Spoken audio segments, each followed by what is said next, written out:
世界盃2026 32強，巴西對日本。前兩條片都分別有講巴西同日本嘅戰術，非常建議大家睇完呢兩條片先翻嚟睇今場嘅分析。巴西繼續上兩場收到成效嘅陣容，官也做偽9號，布法魯中場俾兩翼前插，右翼由拉恩代替受傷嘅拉芬拿。至於日本亦繼續三中場3-4-2-1，右邊用上唐安律同富安健洋對付雲尼素斯。日本一開波表現非常積極，全場逼搶，先將巴西逼埋一邊，整體再壓縮防守空間。上條片都講過啦，巴西應對呢啲高壓逼搶係比較弱嘅，可以見到日本成功將巴西困喺佢哋嘅左路，用擅長嘅小範圍人數優勢阻止巴西進攻。體力充沛嘅時候夠膽散出嚟逼，前田大然對馬昆奴斯施壓嘅時候，亦為中村敬斗會衝出去對閘位，壓力之下巴西就好似上條片對摩洛哥咁樣會出現失誤。但係當年日本打全場逼搶係有風險嘅，後場會有較多空間，最後其實係一個2打2。如果俾巴西攞到個波落嚟呢，就非常危險啦。所以壓上去嘅翼位必須勤力追翻嚟防守，同時中場都要盡快向兩邊補位，對體力消耗極大。所以都難免要陣地防守。首先睇巴西進攻，今場巴西利用兩閘壓前拉開闊度，將兩翼收入兩邊嘅 half space， 然後三中場連同官也喺中路形成鑽石型。日本則盡量維持5-4-1，巴西進攻透過兩閘壓前兩翼內收，對應日本嘅5人防線，壓制日本嘅後衛，唔俾佢哋殺出嚟，再吸引日本中場主動撲前嘅時候，創造線與線之間嘅空位。但係日本嘅紀律同埋合作性已經入血啦，整體嘅移動有效壓縮空間，瞬間創造人數優勢，將巴西夾死喺邊路。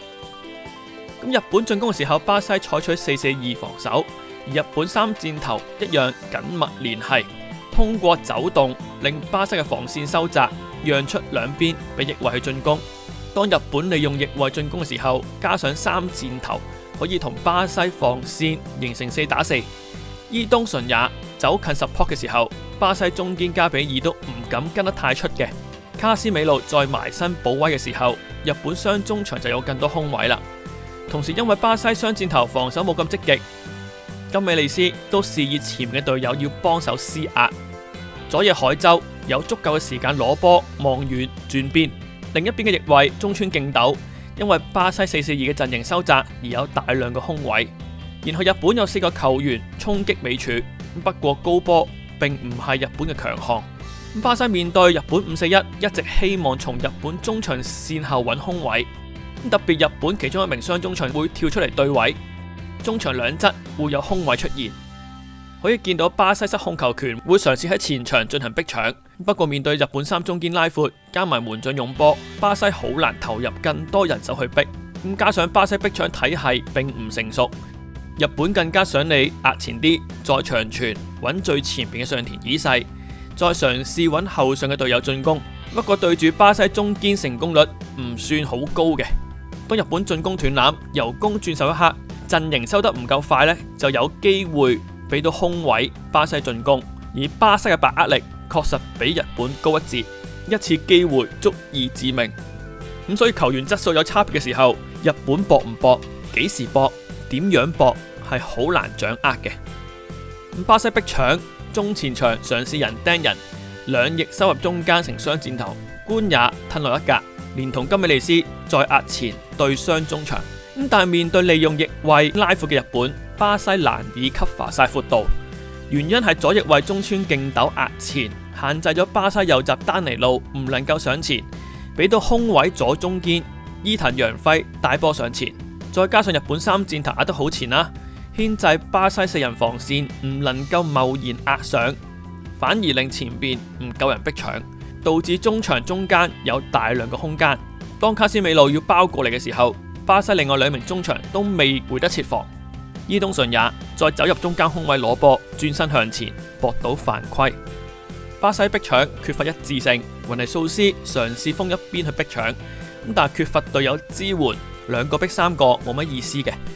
可以見到巴西前邊同埋後邊間隔太闊啦，中場好多空位之餘呢，日本慣性有5個進攻球員貼近巴西嘅4人防線，咁所以卡斯美路係必須墮得更後去保護防線，日本就可以好輕易地將戰線推前。巴西係想實行全場人盯人，不過對位上出現問題，好似剛剛所講會漏咗左中堅伊藤洋輝。呢度就見到右閘丹尼路試圖去壓前去跟，但伊藤洋輝退到去角球旗附近，丹尼路係咪真係跟到咁上呢？然後中堅馬昆奴斯要右移對翻中村敬斗，日本後場同埋中場故意分開，將巴西逼搶陣營完全斷開兩截。咁呢個戰術 work 嘅重點呢係鈴木彩艷腳力驚人，喺小禁區頂可以一腳踢到對方3閘線，喺個波嘅落點附近形成2打2。巴西一隊中堅都被拉開之下，卡斯美路焗住要 drop 後補位，中村敬斗故意逗後喺中場執失緊波，就冇人看管啦。然後利用走位配合去進攻，但係到最後日本進攻人數係唔夠嘅，係日本嘅致命缺陷。相反，日本逼搶較有系統，三箭頭喺最前邊集中去逼巴西向兩邊，雙中場雙翼衛喺後邊準備。當巴西傳向一邊嘅時候，近邊嘅中場壓前，另一名嘅中場順而補位，確保邊線有足夠人數。巴西一隊中堅又分開咗啦，卡斯美路又要焗住褪，咁所以伊東純也反向迎波，可以喺中場攞波轉身。不過要求高啲咁講呢，呢一下半轉身係應該 first touch 就要直接控前，然後可以加速起跑。伊東純也控環再推前呢，已經俾對手夾擊啦。巴西反擊，丹尼路攞到波，卻犯咗腦筋上嘅錯誤。呢球急住俾中間，但出腳一刻已經俾佐野海洲捉晒路啦。然後千里走單騎射入領先嘅一球。日本領先之後更加專注防守，中場佐野海洲一樣會跳出嚟俾壓力。雲尼素斯同埋官也都會想喺中場呢個範圍攞波，但係中堅谷口彰吾唔會輕易跟官也出去。日本等巴西傳波，先再壓縮空間圍搶。最後谷口彰吾冇被官也拉走，成為關鍵。日本通過壓縮空間圍搶去彌補個人嘅劣勢。下半場一開波，見到巴西加強逼搶，前場投入嘅人數增加，三中堅都有人去對啦，務求做到全場人盯人加壓。日本進攻都一樣啦，鈴木彩艷喺自己禁區頂開山波，一嘢轟到去對面禁區頂。咁上田綺世仲要黐到個波落嚟，直接將戰線推到心臟地帶。咁但係你會慢慢發覺，日本嘅球員缺少單對單過人，好似呢球咁，中村敬斗一對一對住丹尼路，如果帶住個波 keep 住個 momentum， 內切或者沉底呢都有空位可以爆嘅。咁但係佢選擇拖慢揾隊友傳波呢，一拖巴西球員已經回防啦。同埋巴西嘅防守意識比較差，日本喺禁區外圍幾個球員呢，其實都有唔少空位嘅。其中前鋒上田綺世喺禁區頂嘅時候，附近嘅卡斯美路同埋官也呢都冇意識去跟佢嘅。上田綺世呢一下衝入禁區，冇人看管下嘅跳頂呢都爭啲頂中嘅。咁日本防守繼續 low block 5-4-1，壓縮線與線之間，防止滲透。不過下半場巴西進攻模式改變，其中一個明顯改變就係雲尼素斯拉翻出嚟邊線攞波。只要雲尼素斯攞波，已經輕易牽制日本2名球員。然後巴西喺邊線攞波嘅時候，其他隊友更加願意壓入禁區準備。咁樣做亦都令到日本防線好被動地要鬥得更深去防止傳中。巴西嘅逼搶力度明顯加強，確實地執行全場人盯人戰術。日本想喺中場空位攞波，中堅馬昆奴斯果斷殺出嚟，唔再忌諱日本嘅組織，用明顯較強嘅身體質素去硬碰硬。而確實以日本現時嘅技術，要擺脫咁貼身嘅防守呢，非常困難。咁可能因為先天身體質素同埋技術嘅差距啦。剛剛提過，日本進攻係更傾向組織配合，前田大然有速度，但缺乏技術。呢球冇任何假身，變速就想硬爆馬昆奴斯。但係經驗豐富嘅馬昆奴斯冇可能輸呢啲波。當巴西擺明加壓嘅時候，日本就更傾向備戰，等隊友嘅支援。咁如果巴西盯人盯足呢，都好難突破嘅。巴西一路死盯，日本嘅球員都唔敢轉身向前。即使回後想引巴西壓前尋找空位，但係巴西嘅決心夠大，全場人盯人跟得好貼，前田大然攞波，馬昆奴斯右到，俾上田以世、加比爾又喺後邊盯住，想轉身就俾金馬利斯一撞就甩啦。日本打唔出去就俾巴西圍住嚟燒尾，左腳嘅加比爾壓前到三閘線，左路形成小三角，針對日本邊路只有2名防守球員，日本防守整體縮得太後，完全俾巴西圍住嚟攻，外圍 K 角位攞波，日本呢好難立即走出嚟施壓，然後巴西湧入禁區接應，當中由禁區外插入嘅金馬利斯冇人看管，巴西一直喺外圍拉開橫傳，日本都唔敢散出嚟阻止，左閘山道士一攞到波就望禁區，隊友包括卡斯美路已經入到禁區準備啦，轉到去右邊又係準備斬嘅，禁區繼續有3個巴西球員準備，再加上喺尾處嘅山道士，日本嘅唐安律只顧住望波，完全冇留意身後。大難不死之後呢，日本有一波5打3嘅反擊嘅，中村敬斗如果冷靜少少，睇到鎌田大地後上，咁機會一定大過咁樣俾個過頭波嘅。日本防守當然想壓出嚟，維持防線嘅高度啦，但係巴西從兩邊進攻，喺兩邊攞波，推2步望禁區，日本嘅防線都只能夠焗住吞入禁區嘅啫。而巴西嘅任務好簡單，有機會就斬啦。咁禁區內冇隊友，金馬利斯都係照斬嘅。日本處於一個挨打嘅狀態，只求解圍。去到另一邊一樣照斬。咁今次唐安律有步住遠處位先啦。巴西左路3打2，雲尼素斯吸引2名防守之後，加比爾喺外圍有時間控定再斬。佐野海洲再散出嚟呢已經慢咗噶啦。咁禁區內日本雖然有人數優勢，但係留意尾處嘅翼位，注意力去咗外圍嘅對手。咁所以伊藤洋輝突然之間要1對2，佢嘅注意力有半秒俾金馬利斯吸引之下而失咗位，卡斯美路就有機可乘。咁中村敬斗喺傳中之後先收翻入嚟呢，已經太遲啦。咁巴西玩全場人盯人，有辣有唔辣。當日本被追平之後，展開陣型進攻嘅時候，空位相對較多。巴西後邊組織用波其實好普通嘅啫。日本如果肯壓肯逼，其實係有機會嘅。佐野海洲喺中場真係打晒咁滯，呢球又成功逼甩巴西。可惜日本前場嘅把握力真係爭少少。前田大然如果保護個波好啲，等到中村敬斗上嚟，又係一次好好嘅機會。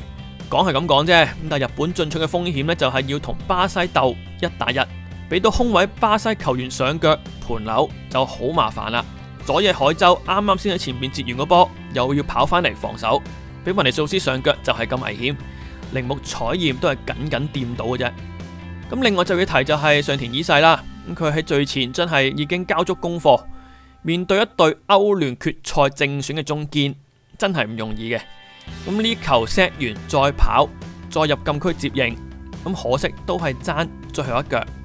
然後安察洛提換入馬天尼利打左邊 half space 嘅中場，進攻作用當然係偏住中堅富安健洋啦，俾多啲空間雲尼素斯嘅盤扭。另一個最重要嘅作用就係阻止日本嘅反擊，呢一下加速跑落嚟回防呢，就係佢嘅作用啦。最後日本都係守唔住嘅，巴西沿右路進攻，丹尼路俾咗後少少，安迪力要回身去攞，呢個時候田中碧已經喺其身後準備噶啦。安迪力冇留意到身後，想半轉身面向龍門嘅時候，就俾田中碧偷襲督走咗個波。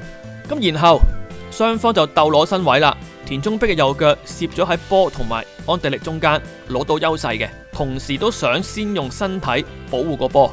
但係田中碧對住安迪力孭唔晒個身位，安迪力後邊大力頂住，用左腳怪腳督到個波。咁丹尼路見到之後立即衝向田中碧施壓啦。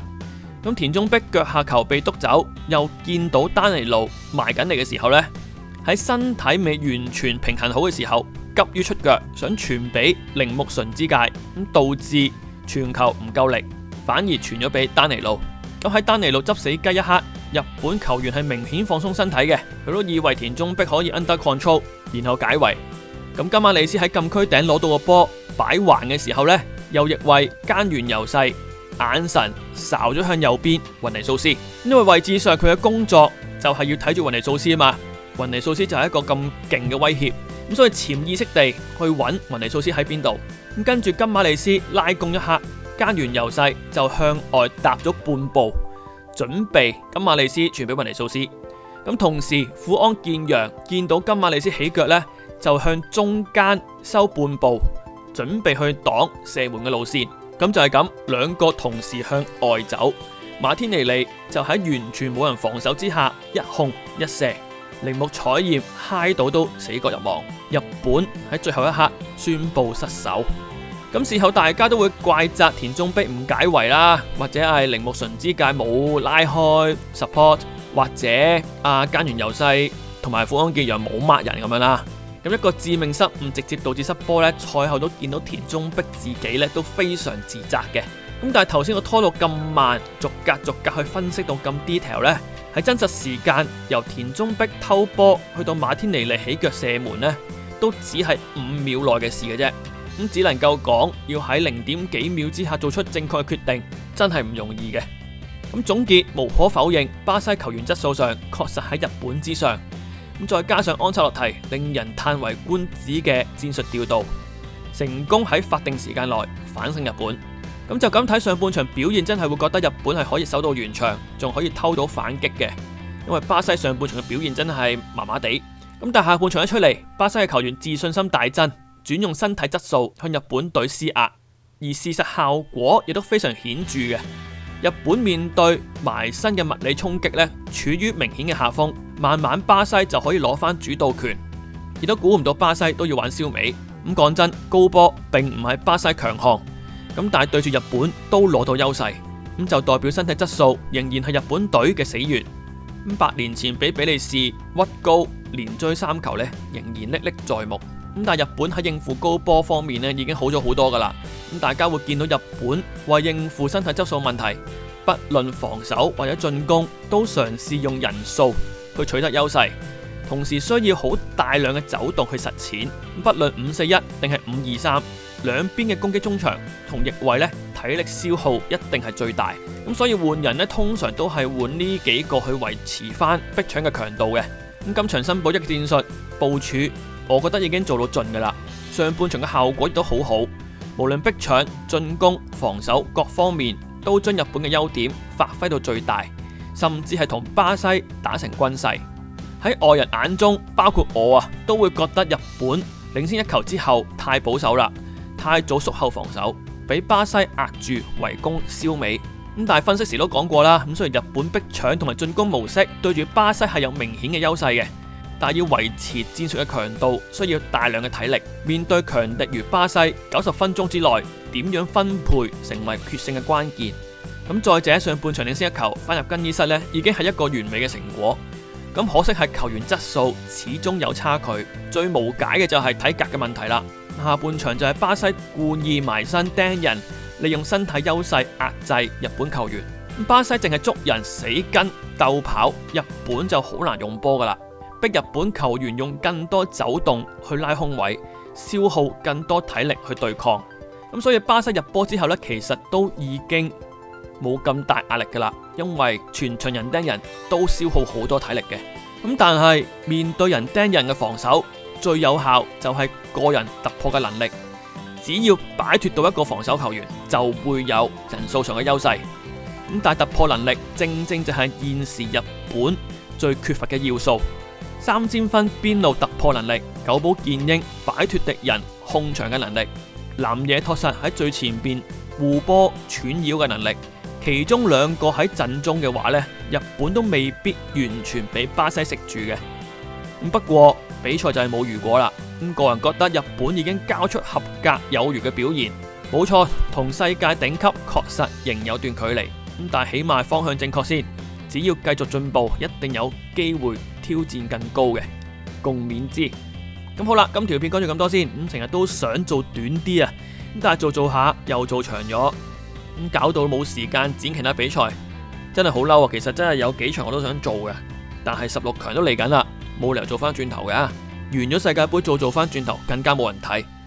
咁嚟到16強啦，雙牙對決呢就一定會做噶啦。咁之後再睇情況，睇下做邊場啦。英格蘭應該會優先嘅。如果大家中意呢條片或者想繼續睇世界杯嘅分析，記住 CLS comment、like、share、subscribe。能力許可嘅話，可以加入會員或者喺下邊利用 Super Fans 留言。咁我哋